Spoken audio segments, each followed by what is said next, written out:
Computer games can get a lot of flack when it comes to teenagers and their sometimes obsessive gaming habits. But in New Zealand, psychologists are using young people's love for digital fantasy to treat depression. A new game called Sparks is based on the principles of cognitive behavioral therapy and was developed with input from adolescents to make sure it could live up to commercial games. Both boys and girls wanted to have something that shot at something. So even though the weapons of choice were slightly different, I think the boys wanted machine guns. Players design a warrior avatar with a staff that shoots fireballs to blast negative thoughts. They travel through 7 levels of quests to save the world from sinking into a mire of pessimism and despair.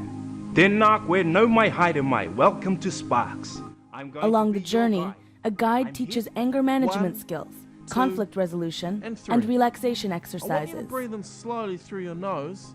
Hopefully they're playing an interesting game, they're just enjoying it and going along, and the lesson happens without being so blatant, and it just gets taken in.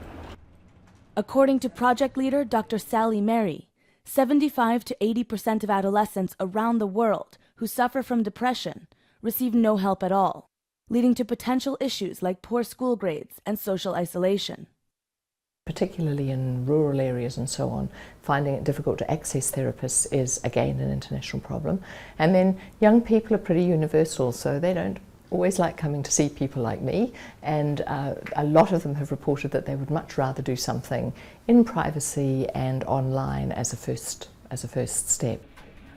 Results of a clinical trial earlier this year found the game was as effective as traditional face-to-face counseling, and interest has poured in from around the world in advance of the game's official release, expected later this year.